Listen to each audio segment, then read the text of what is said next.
পাহাৰতলী অঞ্চলত এটা বেগত কিছু আমাৰ জন্তুৰ ছাল আৰু ইণ্টেষ্টাইন কোনোবা 3জন ব্যক্তিয়ে ৰাস্তাৰ কাষতে দলিয়াই পেলাই থৈ যোৱাৰ প্ৰত্যক্ষভাৱে কেইজনমান ব্যক্তিৰ ওচৰ চুবুৰীয়া তেওঁলোকে আমাক জনায়। সেইমতে আমি গৈ ঘটনাস্থলীৰ পৰা বেগটো জব্দ কৰোঁ। তাত আমি কিছু জন্তুৰ ছাল ইণ্টেষ্টাইন এনেকুৱা বস্তু পোৱা যায় আৰু আমি তদন্ত আৰম্ভ কৰোঁ আৰু তদন্তত আমি 3জন ব্যক্তিক আয়ত্ব কৰিছোঁ আৰু এই 3জনৰ ব্যক্তি এখন ই ৰিক্সাত সেইফালে গৈ থকা অৱস্থাত তাতে ব্ৰহ্মপুত্ৰৰ ফালে তেওঁলোকে দলিয়াই দিছে বুলি কৈছে আৰু তেওঁলোকে কথাটো কৈও কাঢ়িছে। আমি এটা কেছো ৰেজিষ্টাৰ কৰিছোঁ আৰু এতিয়া বাকী প্ৰাৰম্ভিক তদন্তত আমি এইখিনিয়ে পাইছোঁ।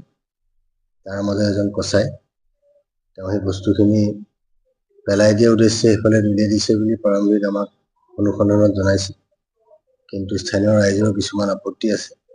সেইখিনিও আমি নজৰত ৰাখি তদন্তটো আৰম্ভ কৰিছোঁ আৰু বেলেগ কিবা উদ্দেশ্য আছে নেকি সেইটো চাব বিচাৰিছোঁ আৰু আমি ৰাইজকো ধন্যবাদো জনাইছোঁ।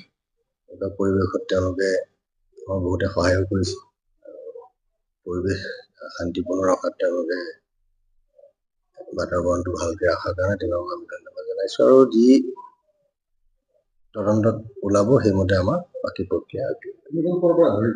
3জন তেওঁলোকৰ ঘৰৰ পৰাই আমি পাইছোঁ। এজন পলাই আছিলে ঘৰৰ ওচৰতে, এজনৰ নাম ৰফিকুল দেৱান, এজন ৰফিকুল আৰু এজনৰ নামটো জেলাল আহমেদ।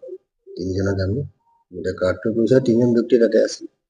এতিয়া পৰৱৰ্তী আমি যিখিনি যাৰ যি ডাউট আছে সেইখিনি আমি তাৰ থ্ৰু ইনভেষ্টিগেশ্যন সেইখিনি আমি ক্লিয়াৰ কৰি আমি কেছটো আমি দেখিছোঁ পিঅ'টোত আৰু ৰাস্তাটো অপজিট চাইডে মন্দিৰ এটা আছে আৰু নদীৰ ফালে বেগটো দলিয়াই দিয়া হৈছিল। সেই গোটেই তদন্তটোত আমাৰ এই গোটেই বস্তুখিনি আওতালৈ আনিব লাগিব। কি উদ্দেশ্যে তেওঁলোকে পেলাইছে। এতিয়া প্ৰাৰম্ভিক আমি যিখিনি অনুসন্ধান সেইটো পাইছোঁ তেওঁলোকে এজনে কচাই ব্যৱসায়ত তেওঁলোকে মাংস কটা ব্যৱসায়ত জড়িত।